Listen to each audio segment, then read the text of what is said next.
musuhnya itu adalah bagaimana mengalahkan diri kita sendiri, bagaimana supaya diri kita ke depan lebih baik daripada hari ini.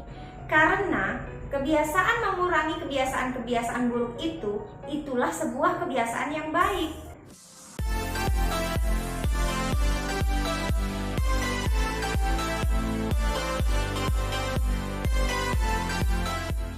Assalamualaikum warahmatullahi wabarakatuh. Kalau kita ingin menjadi seseorang yang baik, itu sebenarnya musuhnya itu bukan orang lain, tapi musuhnya itu adalah bagaimana mengalahkan diri kita sendiri, bagaimana supaya diri kita ke depan lebih baik daripada hari ini. Untuk menjadi seseorang yang lebih baik daripada hari-hari kemarin, sebenarnya kuncinya cuma satu. Diawali dengan bagaimana kita bisa menerima apa adanya diri kita. Kita bisa menerima kekurangan kita bisa menerima kelebihan kita. Kita tidak akan bisa menjadi orang yang lebih baik kalau kita selalu ingin menjadi orang lain. Nah, hari ini kita akan bahas mengenai 6 kebiasaan yang dapat merusak hidup kita. Kebiasaan yang pertama adalah pemarah. Marah boleh, tapi menjadi pemarah, marah terus dalam hal-hal yang kecil aja marah. Apalagi hal-hal yang besar. Ini marah, itu marah. Itu sebenarnya sebuah kebiasaan yang bisa menghancurkan hidup kita. Bayangkan kalau kita sering marah, apa image yang tertanam sama orang? Oh, si Mimi yang pemarah itu ya. Nggak usah deh, nggak usah kasih tahu dia deh. Nanti apa-apa marah, apa-apa marah, apa-apa marah. Kelihatannya keren, ditakuti, tapi nggak disayangi, nggak dihormati, percuma. Jadi pemarah ini sebenarnya sebuah kebiasaan buruk yang bisa menghancurkan citra kita. Bahkan kita tunjukin rasa marah kita itu dengan orang-orang. Kita maki-maki orang di sosial media. Akhirnya kelihatan kalau kita itu pemarah. Perusahaan mana yang mau terima dengan orang pemarah? Bagaimana bisa pendamping Anda bisa bertahan dengan Anda kalau Anda sering marah-marah? Bagaimana bisa teman-teman Anda betah dengan orang yang pemarah? Nggak akan betah. Saya itu sudah begini sifatnya. Saya itu kan sudah pemarah. Kalian harus bisa menerima apa adanya saya dong. Ya nggak bisa lah, nggak bisa seperti itu. Hidup itu saling memberi dan saling menerima. Kita mau marah sama orang, tapi kita tidak mau dikoreksi sama orang. Jadi hati-hati dengan pemarah karena Anda akan dijauhi orang. Sehingga apa? Hidup Anda bisa berantakan. Tidak ada yang mau menolong Anda lagi. Tidak ada yang mau mendekati Anda. Tidak ada yang bisa menjadi partner bisnis Anda karena Anda orang yang sering marah. Tidak ada yang mau dengan Anda karena Anda orangnya sering marah. Marah boleh, tapi menjadi seorang pemarah terus-menerus itu yang akan bisa menghancurkan hidup Anda.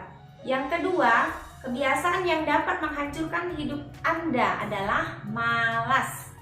Saya punya impian yang besar, Pak. Saya ingin menghajikan orang tua saya, Pak. Saya ingin beli rumah. Saya ingin menjadi orang yang berguna bagi agama, nusa, dan bangsa, Pak.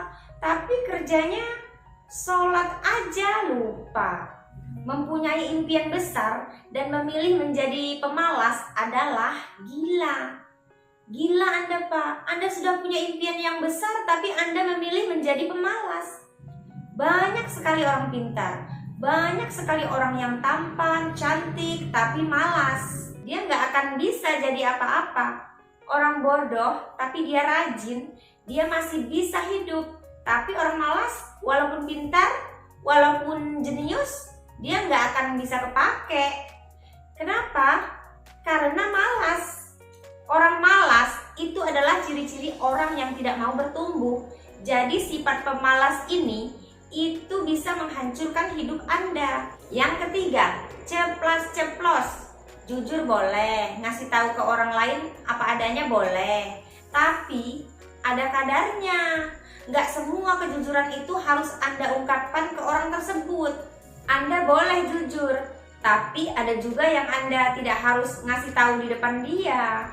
Dengan ceplas-ceplos tadi, misalnya ada teman kita baru ketemu, terus tiba-tiba bau badannya nggak enak, terus tiba-tiba kita lagi banyak orang di situ, terus kita bilang, badan kamu bau nih.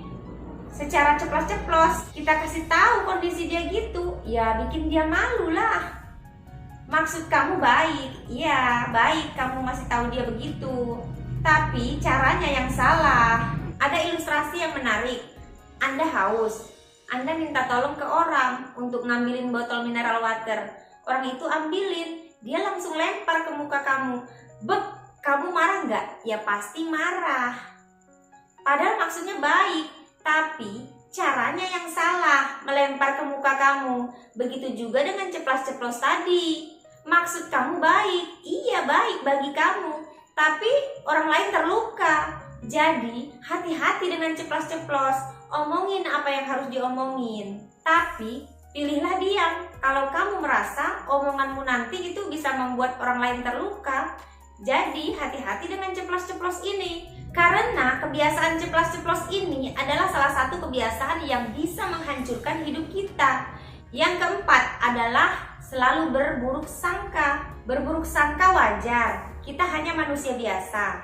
Tapi selalu berburuk sangka itu yang gak bagus. Jangan jadikan berburuk sangka ini sebagai sebuah kebiasaan. Kenapa? Karena kebiasaan berburuk sangka ini bisa membuat Anda akan takut untuk mengambil sebuah keputusan. Pada saat Anda dihadapkan pada dua pilihan, yang Anda lihat bukan positifnya, tapi selalu dari dua pilihan itu yang Anda lihat selalu negatifnya. Pilihan pertama negatif, pilihan kedua negatif. Ya, Anda akan jadi takut untuk memilih. Pikiran yang buruk itu selalu membawa ke hasil yang buruk. Lihat orang posting mengenai liburan, kita selalu berburuk sangka. Ah, pasti ngutang tuh. Lihat orang posting beli rumah baru, ah pasti korupsi tuh. Aduh, capek. Sudahlah berburuk sangka dengan orang lain. Sudahlah berburuk sangka dengan sesuatu yang belum terjadi. Kasihan dengan hatimu. Pergunakan hatimu untuk hal-hal yang baik. Pergunakan hatimu itu untuk berbaik sangka ke orang lain. Pergunakan hatimu itu untuk berbaik sangka ke takdirmu sendiri.